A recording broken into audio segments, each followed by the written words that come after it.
Hello viewers, today for the late spring 2023 startup and test, we're going to be doing my 5200 BTU GE air conditioner.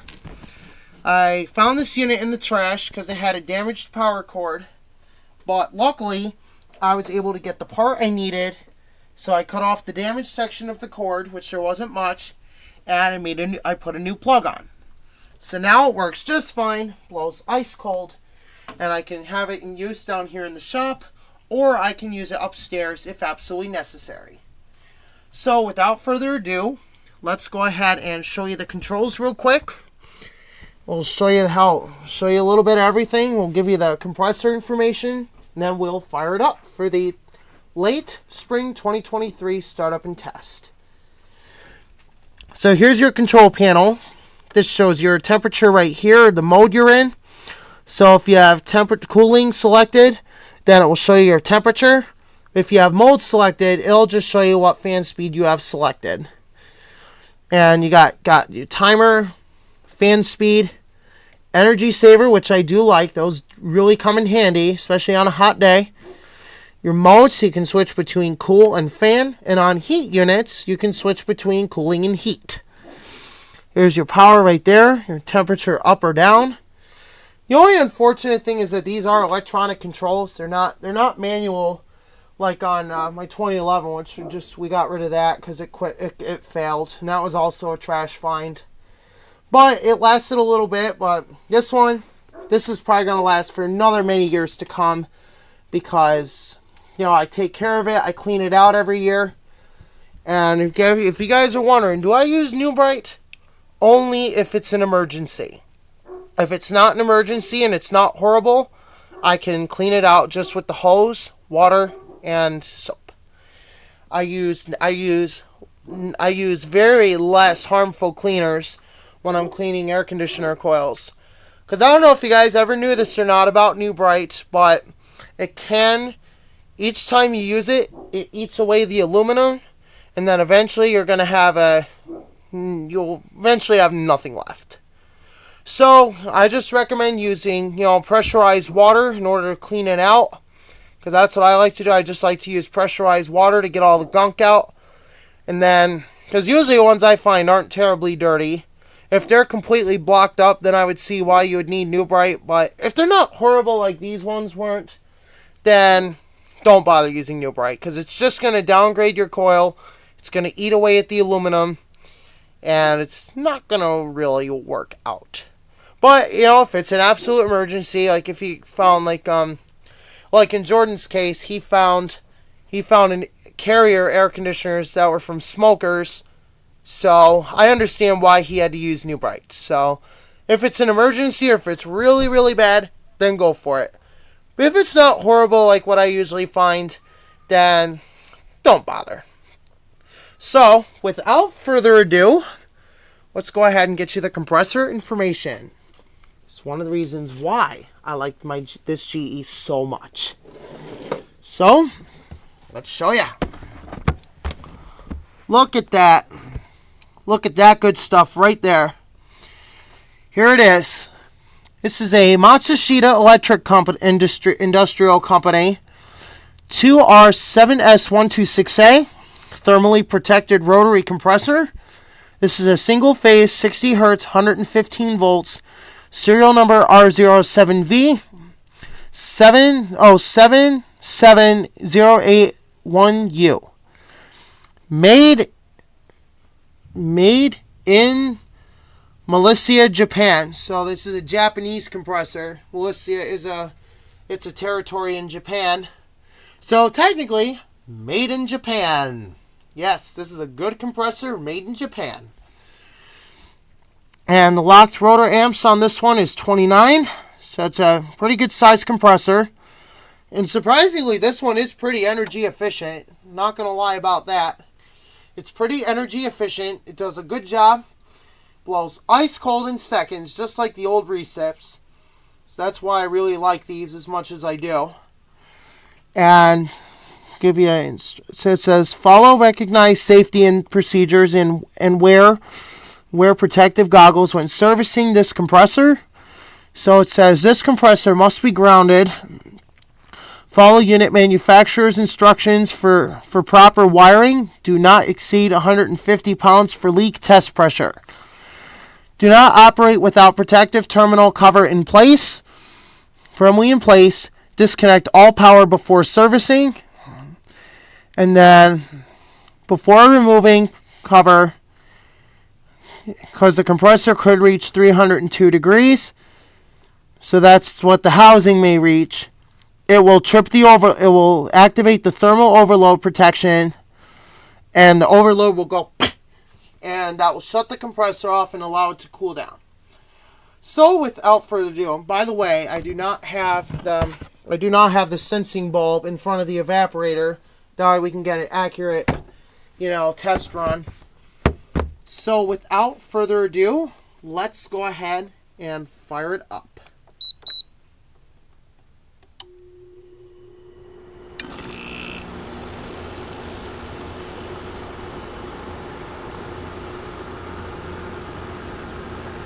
Listen how nice and quiet that is. Feeling the air coming out, and it's already ice cold. This thing is just ice cold in a matter of seconds.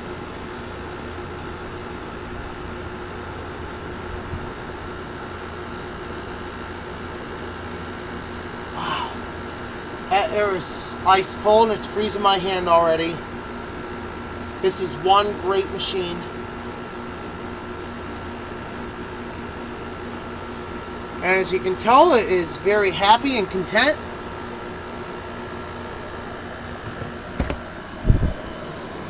Condensate already starting to build up on the evaporators. It's starting to re-sweat. Thing with these, you got to give them some time. This one usually doesn't need too much time to get rid of frost, unless it's this one is a little bit low on charge because I discovered some fin rot down in the condenser.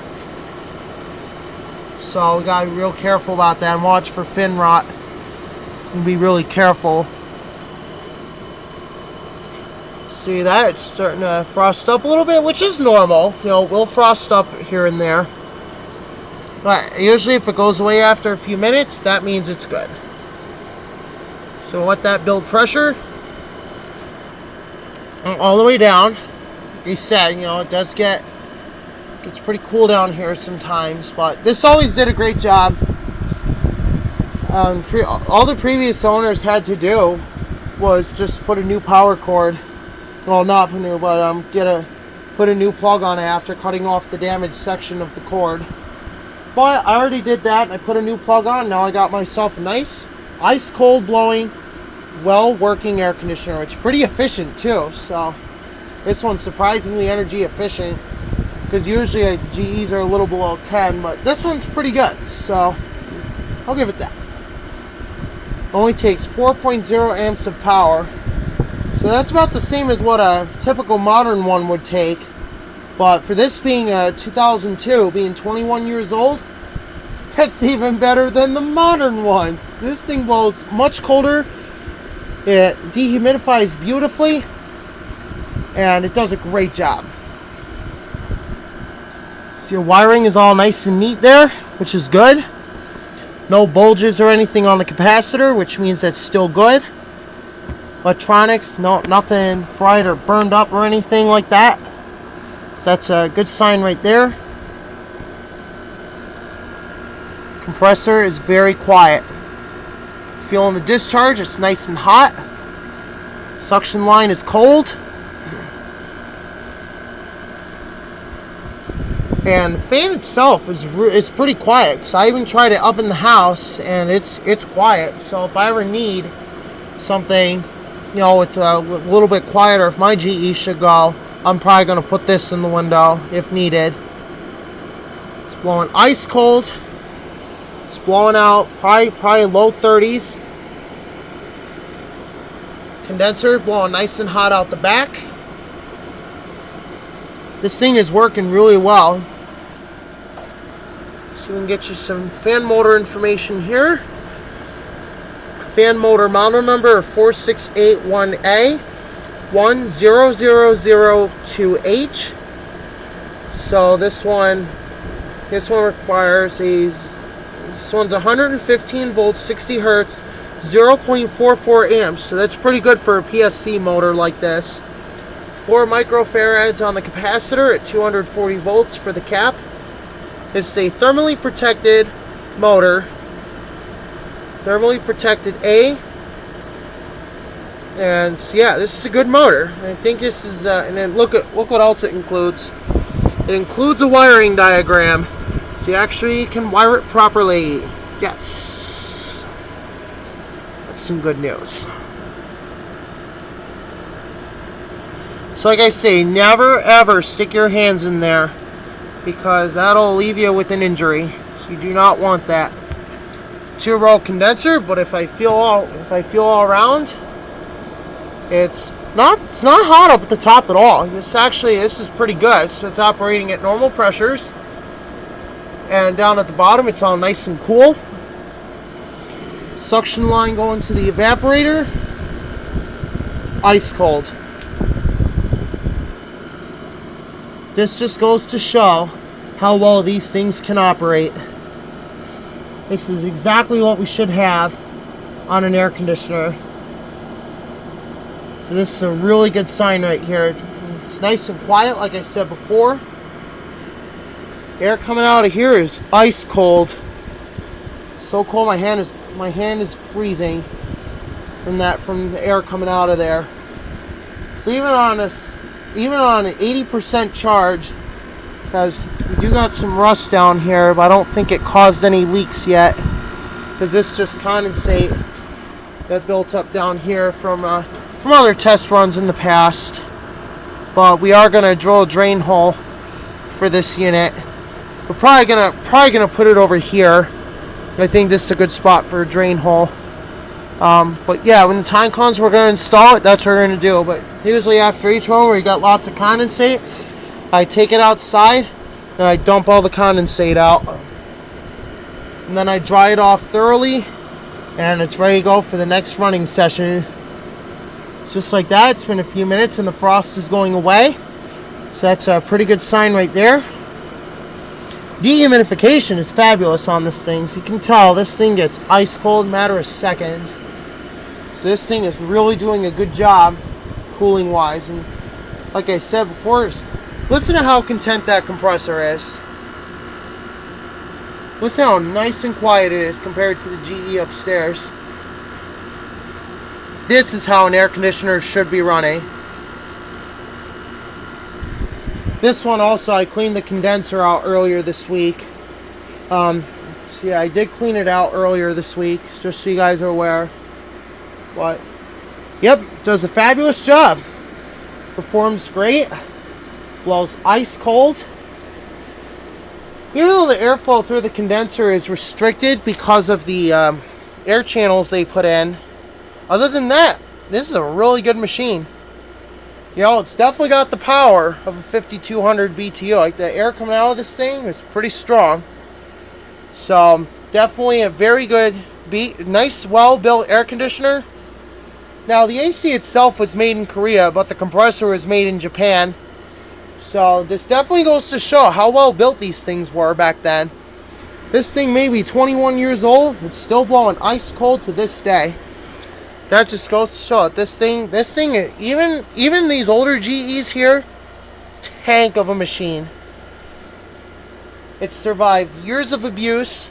It's never been cleaned. So when I first got it, I cleaned it out real good, and it runs like brand new.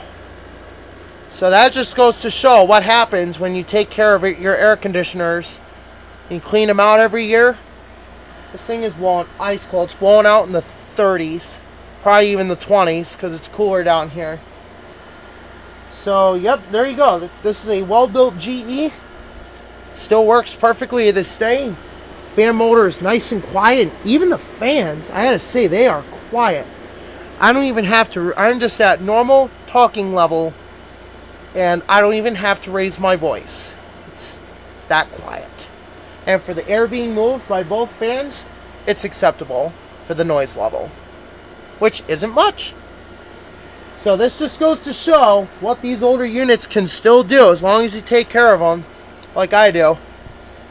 So anyway, if you guys want to see how to clean an air conditioner video, we are going to be doing one later today, because the 5,150 BTU is going to be going outside for cleaning, because we're going to clean the condenser out real good. So we're going to show you how it's done, and hope you guys are ready for it.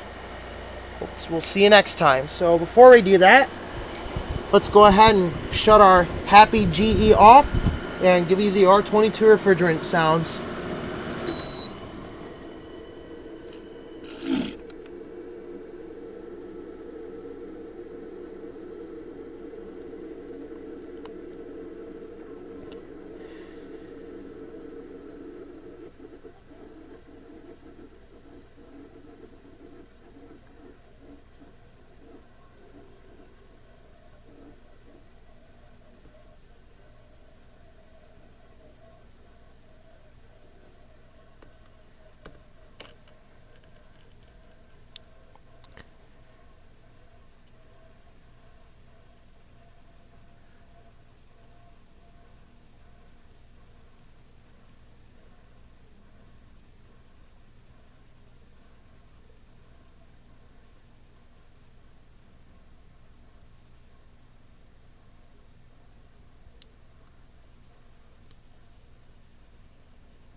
There we go. Thank you for watching the video. I hope you enjoyed. And don't forget to like, comment, and subscribe for more content. Thank you for watching.